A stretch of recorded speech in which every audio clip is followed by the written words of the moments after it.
the Take Back Your Home podcast, where you'll get the tools and inspiration to reclaim your identity and sanity at home. I'm your host, Lee. And I'm Rebecca, who you'll be seeing a lot of this season. And before we introduce ourselves a little bit further, I want to thank our two sponsors for this episode, Verve Home Furnishings and Tech Painting Co. So I'm Lee. I'm a formally educated and professional interior designer working here in Richmond, Virginia. And I also have 3 kids.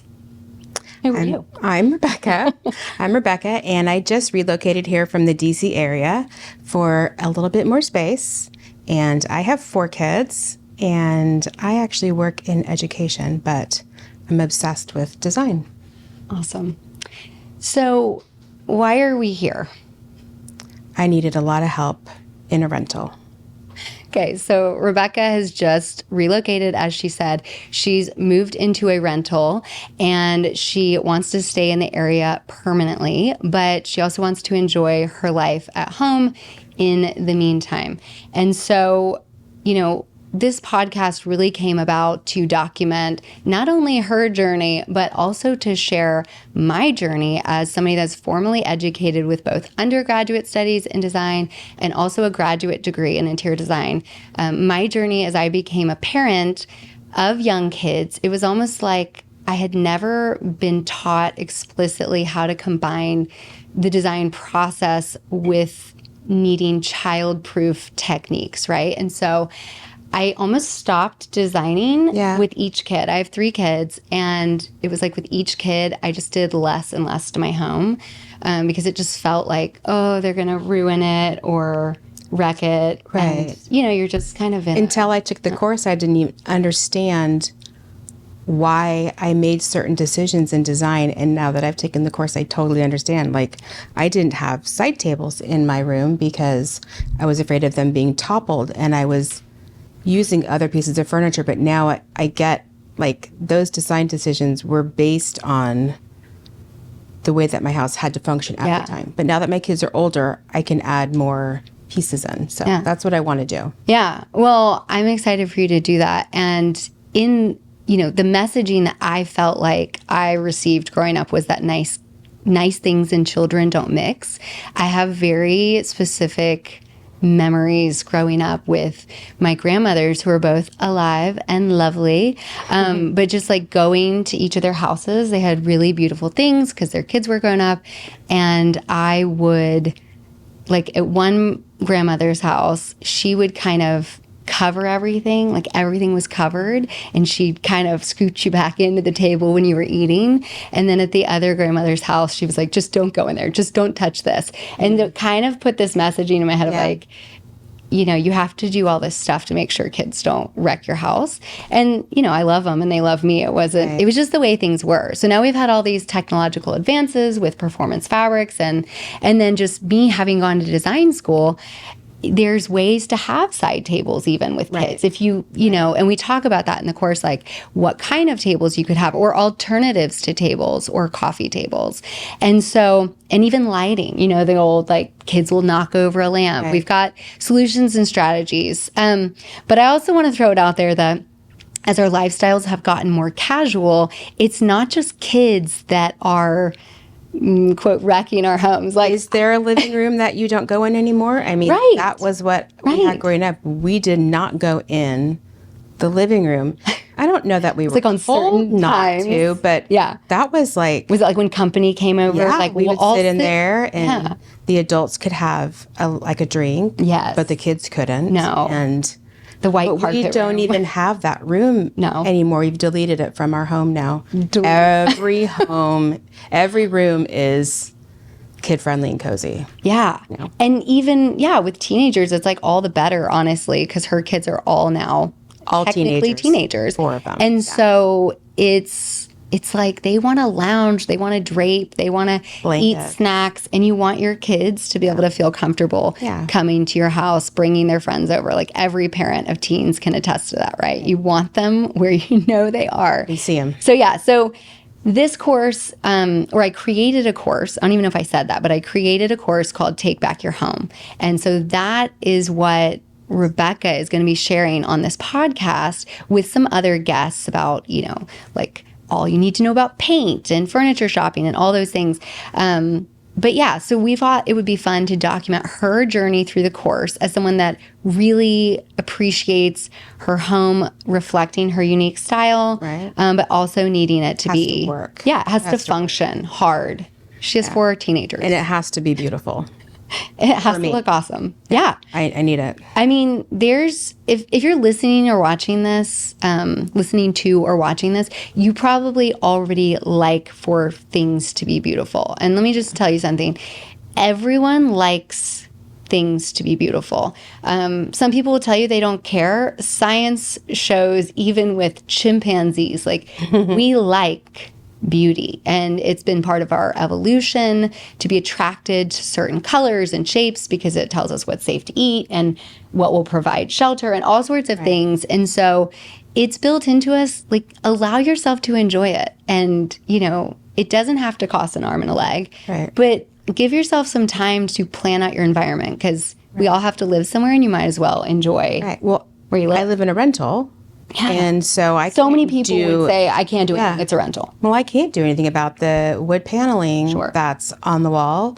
It is beautiful, but when I got in there, I was like, I'm a colorful person. Yes. Like, I like color. I don't own a pair of black shoes, and I own a lot of shoes. Yeah. I don't own black shoes. It's just I'm drawn to color all the time. So when I moved into this rental, it was brown paneling. I had a brown couch. There's a brown, very prominent brick brown fireplace. Yeah. There's tan carpet. I was like, I didn't realize how much brown I had. So I sat in that room for about 2 weeks, really hating it, And it was also long and skinny, which I actually think it's in Virginia, it's common though, like to have like hard, but is it really? Like, it's so much opportunity for. I love that. It just gave me it really. I love it. So, it's hard if you don't have the tools. Right. If you don't, I didn't understand how to make it work. But then one night I just had this epiphany. I was like, oh, I got to flip all the furniture. I got my husband in there. I made him take things down, move You're things still around. married. Don't worry. Right. But then you approached me about doing the podcast. And then it's just layering all of these ideas on my experience is a little bit limited. I have what I have. I learned with your podcast or your course. Yeah. I really don't measure stuff. And you have a good sense of scale already. I have a very good sense of scale. I do carry a little dressmaker's measuring tape in my purse all the time because it's lightweight. And I do tend to measure something smaller to see if I can make it work.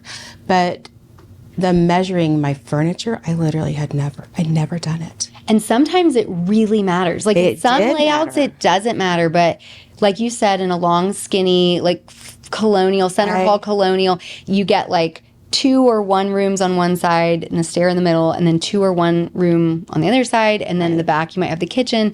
And it's a lot of opportunities, but if you don't get those inches right, then you make expensive mistakes, whether it's with money or your husband's willingness to carry another piece of furniture. I felt like I had too much furniture. Yeah. But when I worked with you and I worked with Module 0, I realized I needed to get more pieces, which I love. Buy more furniture. Always love to add to it. So just turning them the right direction and getting those dimensions and that placement, it really helped to do the floorplanner.com. Yeah. I did have it's a learning curve. It was a little bit of a learning curve. Yeah. Don't do it on the iPad. That did not work. Sit down at a real computer. You just sit down at a real computer and really just get those measurements out. But unreal amount of measurements. I applaud you and that part of your job. That's a lot. But getting those measurements down, getting that the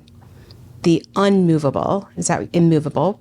Windows, immovable elements, all of right? that. Yeah, the things that you're likely not going to move. You could if you're doing a major renovation, but probably not going as to a rental. Rooms. Yeah, was a rental. Oh yeah, for sure. I'm not moving anything. Yeah, I have what I have, but now I have to make it work for me. Yeah, and I'm still very much in the process. I've gotten the furniture placement But now I need to start doing that layering up. Yeah.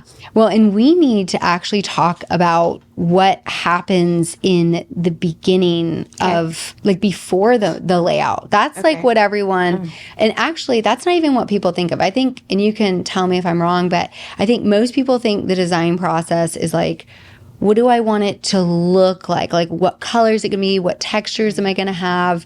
You know, oh, I like that sofa body. I'm going to get that in there. I like this tile, whatever the thing is. Yeah. And they start there. And so, and then she's talking about layout and like both in 2D looking down, but also the 3D of what things look like in elevation. But there's something that comes even before the layout. I Do you definitely, remember? yes, but I definitely buy shoes sometimes before I buy the outfit. I don't always do it in the right order, then I've got to make it work. Yeah. With what I've got. But what do we do first? So module 0, and I named it module 0. That's what we're going to talk about on this episode. There's 5 modules, and the first one is called module 0. Think of it as like the origin, right? And so, you know, module 0 was supposed to have gotten you in touch with what wasn't feeling right in your room. So and what do you much. want out of your room? So much. And so, can you speak to, I wrote down some questions here, like, well, going back Tell to you like, what wasn't feeling right. okay, pause for a second, because what I made a note that I wanted to tell everyone watching and listening is anyone can go on Google. Maybe not anyone, but most intelligent beings can go on Google, and if you have enough money, you can kind of do like a copy paste, right? Like you can, the money, the visual, you can find reverse image search, like you can find the things, but not everyone needs the same things. So this first module 0 is about like, what is not working? Why is it not working? What do you want? And so go. That's what I have. Yeah. So I have that long, narrow room. Didn't we decide it was 23 feet long? Yeah. It's really long. And when we first moved in, I was actually out of town when they moved all the furniture. And so I got there, and my husband had lined up 3 couches in that room, like against all the walls. And they fit. I mean, my teenagers loved it. And one of your sofas is like 10 feet long or something. One of them is 10 feet long. Yeah. So it was a lot of furniture in there. And I think I had 2 armchairs in there. Yeah. And I didn't even want to be in that room. Like, I have a very... like, it really wasn't. What do you think it was? I mean, I know what it was, but what do you think you can put words, if you can put words to it for the people, like the listeners? Like, it felt disjointed. It felt unorganized. Probably a lot of space between each sofa. A lot of space. I couldn't Good for talk to my cartwheels. children. Yeah, I'm like, people were far away. Then I was thinking, like, I need to hang art in here because I've got a lot of art, but I couldn't even start. So that room was 2-3 weeks of just like, I've got to figure. I got one little corner done, and it was so cute. Got your artwork and whatnot. I just had a lamp and a table and a plant and some books, and I was like, this table looks pretty. Okay, I need to start here. But then I couldn't get. You kind of went to like, how is it going to look before you would consider the function? It wasn't functioning. I'm like, I've got a fireplace. I want to use that as a focal point. Yeah. But I also don't want my TV over it. Yeah. And I want to bring these things together. How do I do it in this long, narrow room? Yeah. So it was a lot of space, and it didn't feel cozy. And so that was I needed the to feeling. I was going to say, so we actually start in that module with, what is your favorite place you've ever been? And you don't have to share if you have a place that you can remember, or like, what's a place you want to go that you've seen imagery of, and from that exercise you cull like the feeling that you got from being in that place that you want to apply to this room. Do you remember the feeling? Yeah. My favorite place, and it's actually in Virginia, and it's close to here, is Montpelier. And it's James Madison's home. Yeah. And it's not the home itself, which I do love, because Classical architecture. really classical architecture. Really, that architecture like that in speaks to me. Virginia. Yeah. I like crazy wild art and a lot of color, but I like those classical lines. Yes. And I love the colors. Yes. So, but it's the outdoor space that gets it for me. It is this garden that's a little bit sunken in, and you go stand at the top of this walled garden, and you look out over the Blue Ridge Mountains, and it's just that feeling, that openness, that beautiful feeling. But then you step down in those gardens and you're in this walled, You're like protected, comfortable space. Yeah. And that is just, it's just such a cozy feeling to me. So that really is, and of course the trees there are beautiful, which I love. Can I jump in real quick and tell everyone there is something scientific about what she's describing. So prospect and refuge theory, I think it's called, is basically the theory that humans are psychologically most at ease when we can see far out in front of us and we have shelter above and behind us. So keep that in mind if you're building or renovating a house, because if you get too much open space without anything behind you, you are going to feel weird, and you're going to stand in your kitchen instead of being in that great big living area, because you're going to feel like I'm exposed. Yeah. So anyways, well, back that to what you is were saying. something. So that sunkenness gave you that sense of protection. I love it. I love to stand up there and feel the vastness, but then when I get down in that garden space, and it's large, but it's cozy. There's little almost rooms all through the garden. Yeah. There's a little English part, and there's a little part where there's different types of herbs growing, and then there's a part where that's floral, and a part where there's manicured hedges, but it's all these little rooms, and it just... And really, plants are like furniture when you think about it. Absolutely. It's just furniture that changes and blooms, absolutely. but so that variety. That to me, and that's my favorite place. Yeah. And it just happens to be close here, which I love. So yeah. So what were the feelings? You said cozy, but inspirational, I would think too, like getting to see out far and like a variety of scale, you know, like scale and play and and layering and colors. Yeah. I mean, there's a reason why we call them the Blue Ridge. Yeah.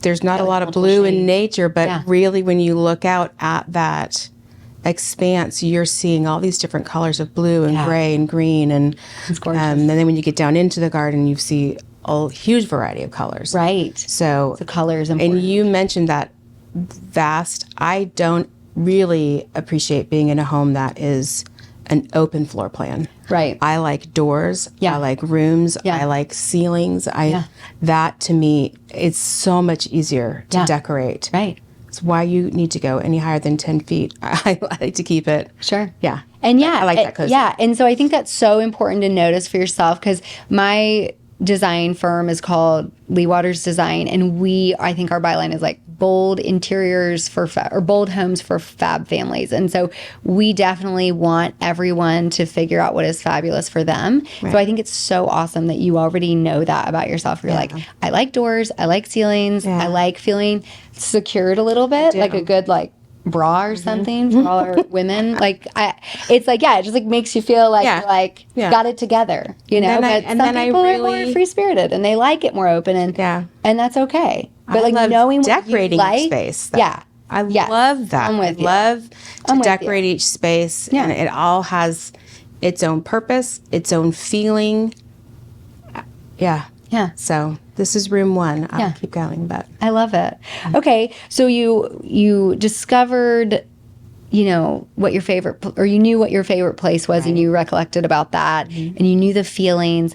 What about, was there anything that you did discover about yourself, or rediscovered, or remembered, maybe is a better word, in thinking about that place that you were like, I really want to, I don't know, add that back into my home, whether it's in this room or no, and it's okay to say no, but no, anything that you're like, oh yeah, that is really important to me. No, I do. So in a rental, sometimes what can happen is your thinking can be, and mine has been, I'm not going to be here. This is not my permanent home. So I'm not going to invest in hanging drapery. I'm not going to invest in a custom piece because it's going to move. But I've lived in rentals my whole marriage for 20 years. I mean, we owned a home the very beginning, but it's really been a lot of renting. You've moved a lot. But I've made each, because my husband was in the military. Right. So we moved a lot. But I do. Every time I move, I tend to use the same drapes and such, but I'll put up all my own rods, and Lee, you can attest to how much art I have. She's a museum. You should probably start, you could probably pay your rent by just charging admission. She's got amazing art. I can remember floor to ceiling. When I was growing up, my mother saying one time, she wanted to invest in this piece of art because furniture comes and goes. We're hard on our furniture. Yeah.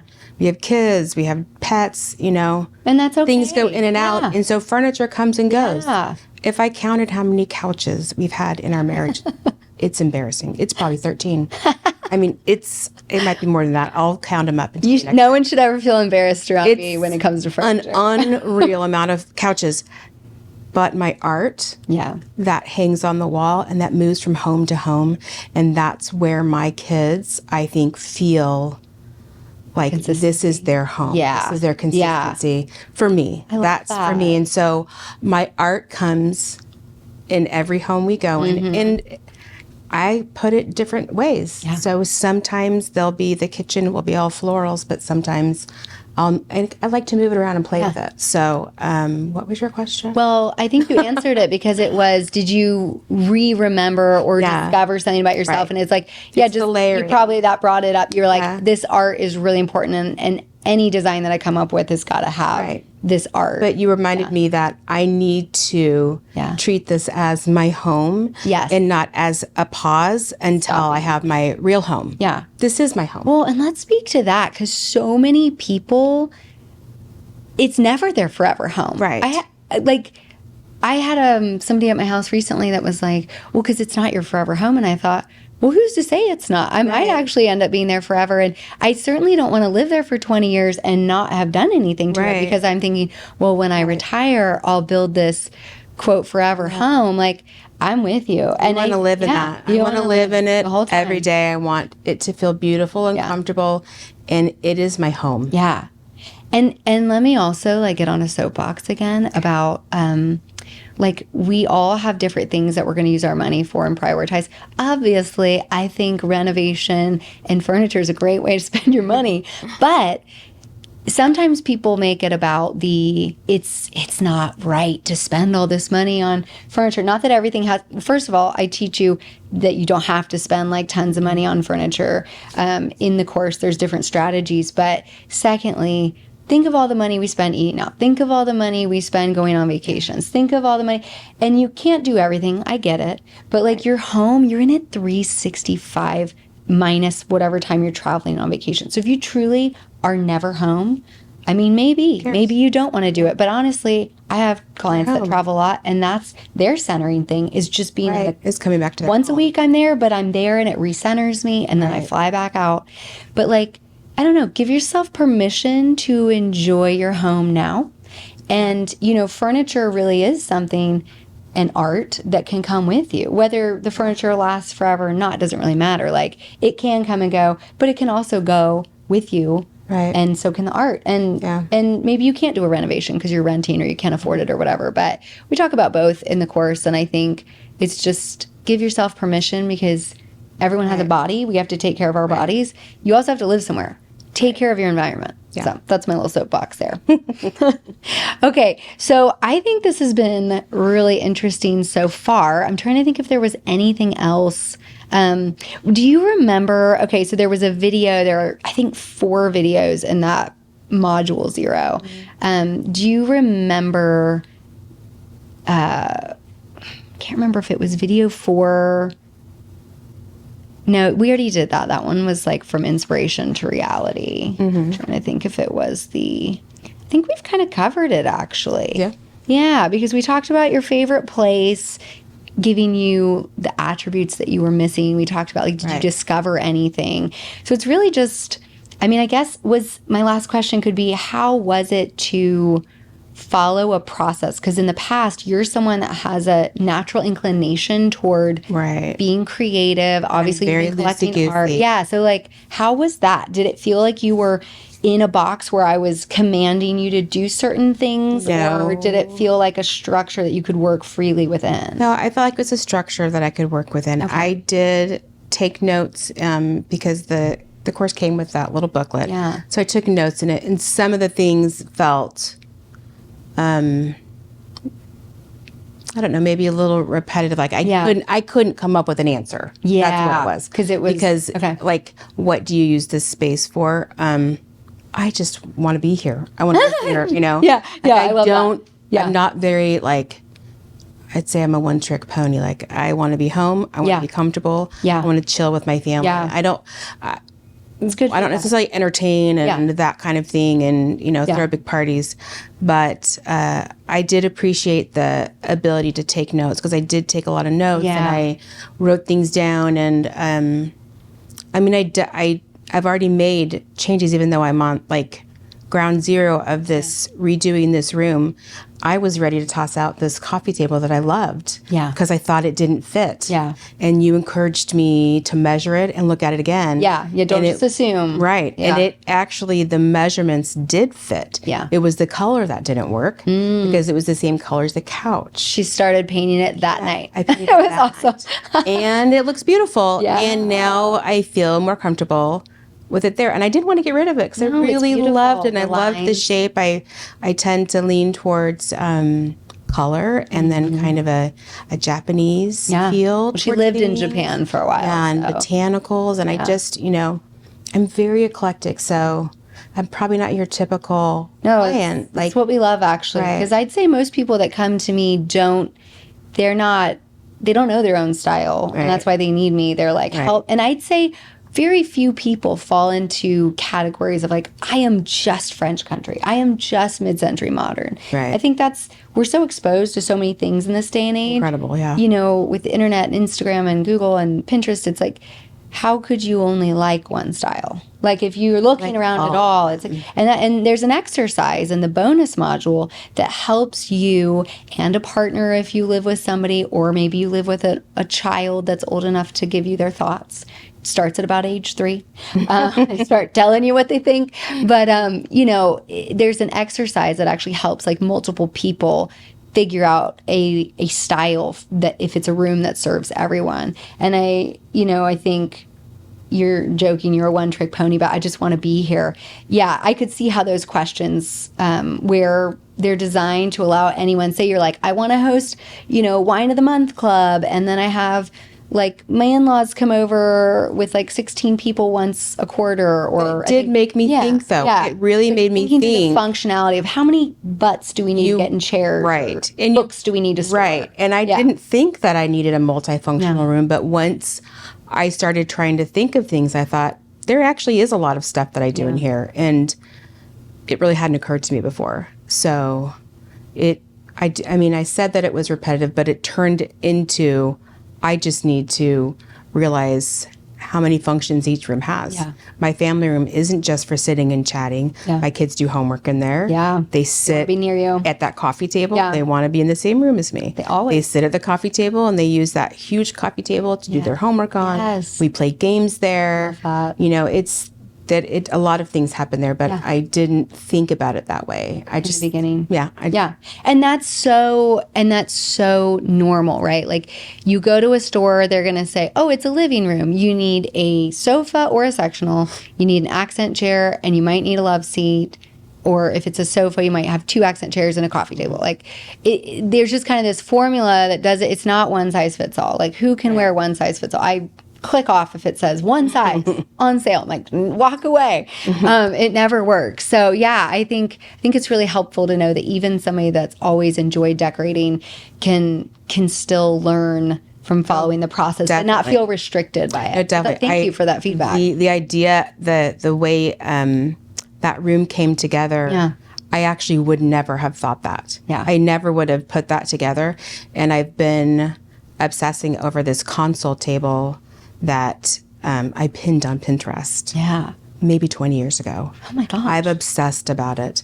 And it... Yeah, it's probably 15 because Pinterest was what, like 2008? Okay, so 15. Like so 15 I felt years? like That's that's a probably long time. one of my first pins.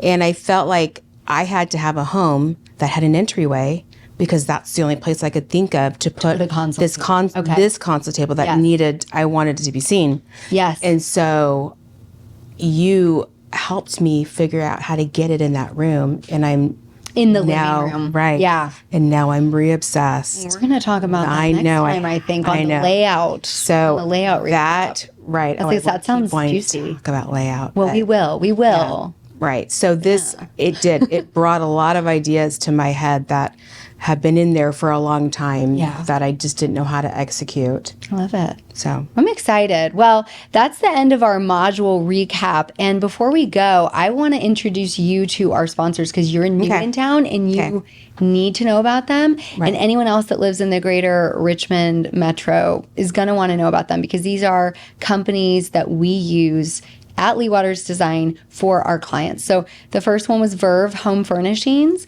owned by Kim, and it's this warehouse of just fabulousness. I couldn't even believe it when you've talked about Verve. I tell everyone about Verve.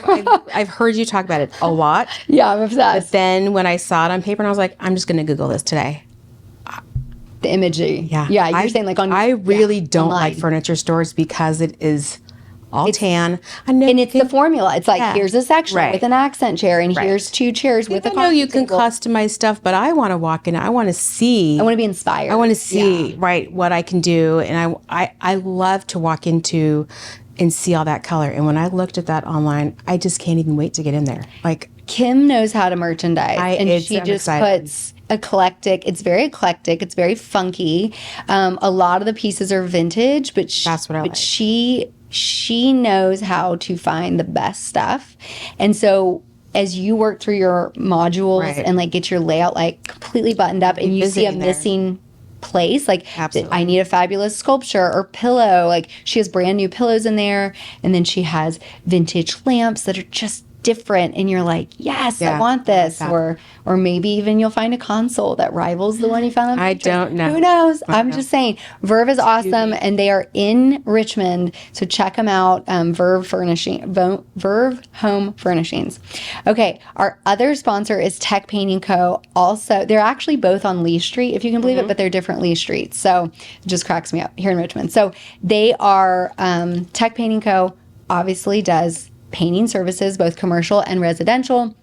And they also do some carpentry services. So if you want to add moldings, I know you're renting. But do they paint furniture? They also paint furniture. So when you were talking about painting your coffee table, so one little tip for y'all to know is that you can use furniture paint and it holds up pretty well, right? Over time, you might need to do some touch up. Things are going to chip. Well, anything can chip in life. Nothing is completely like atomic bomb proof, right? That's just, if you take a sledgehammer or something, there's not much I can do. So when we talk about kid proof or life proof, it's within reason, right? But they have the ability at Tech Painting Co. to spray lacquer your furniture. So they're dealing with the fumes, they're dealing with the overspray and all the mess, and they can do any sheen. We've taken, and is it expensive to have somebody else do a service for you? Yes, it's always a luxury. But overall, when you find some chairs on Facebook Marketplace, that's like $50 for the set. Or and you're $5. Like, hey, Paul Lamborn, he's the owner. You say, hey, can you spray this set of chairs? And you look at the initial investment and you're like, well, all in, I could have bought half a chair for that. Because chairs, also another tip for people to know, a little thing to follow away is the labor that it takes to make a chair, so like a dining chair, an accent chair like we're saying, and compared to the labor that it takes to make a sofa, even though there's a huge size difference, there's not really that much difference in the hours that it takes. So chairs are almost as expensive as sofas. It's just kind of the hard, it's just the hard truth of life. Yeah, and I do want to talk a lot when we get back together about reusing furniture in your home. I can't wait to talk about that. Yeah. I'm a big fan of reusing furniture because to me, solidly built furniture, I cannot afford. We either cannot find it or we cannot afford it. Right. Now, my budget, I cannot afford the kind of solid furniture I want. Yeah. But man, you go look on Facebook Marketplace. Yeah. I have the most beautiful, most solid chairs. Yeah. And I paid $5 total for them. Oh man. And I paid $600 each to have them recovered, but I never could have bought those chairs. Yeah. In the crazy way I recovered them with 3 different fabrics. Yes. And it's so I appreciate people that paint furniture. Wait, were we talking about dining chairs? I referenced back. Accent chairs. I reference back accent chairs. Oh, okay. But I just want to let people know in Richmond, you're not going to pay $600 per dining chair generally for a recover. No, but I'm sorry. chair, that was an accent chair. Yeah, that would be like a base price. Yeah. So, yeah. So, and that was a base, while ago. A base chair price right now for 8-way hand tied, really comfortable. I mean, it's at least $1,800. Sure. And you look at the price of a sofa. I mean, you're going to be like around $3,000. So when you compare it, that's what I mean. Like, it's a sticker shock. So yes, supporting these local services that can re-lacquer, reupholstery, like please support them because it's so worth it. And you can break it up. You can buy the piece, wait some time, buy the fabric, wait some time, take it in. Yeah, you know, I did. I had those chairs for probably 5 years before I recovered them, and I found vintage fabric, and so I did all this really, But I'm. You did with the Ralph Lauren chair. Yes, yeah. But it is the painting of the furniture that is really good to know. I do love to know. It's going to wear better. That lacquer is going to wear better. It's what you would call like a factory finish. Yeah, and, I can't do that. And some people are on Instagram and TikTok like DIYing it, and they're doing a great job, but that is their job to make content. So they are actually becoming like professional level because they're sitting there spraying for, I don't have the for tools. Hours every week. They've invested in the right tools. They're committing their work week to learning all the best tips and tricks. And so it's not like they make it look so easy, but unless you're willing to become a content creator, DIY person, like sometimes we just got to hand it over. So DIY with the steps and then know when to turn it over to the pros. So thank you for letting me share about those two companies. We're going to sign off. Thank you for joining us on this first episode of the Take Back Your Home podcast. We will be back next week talking about Module 1, which is the second module about layout. Which I love. Thank you so much. Thanks, Rebecca. You're welcome. For being here with me. It's fun. Bye.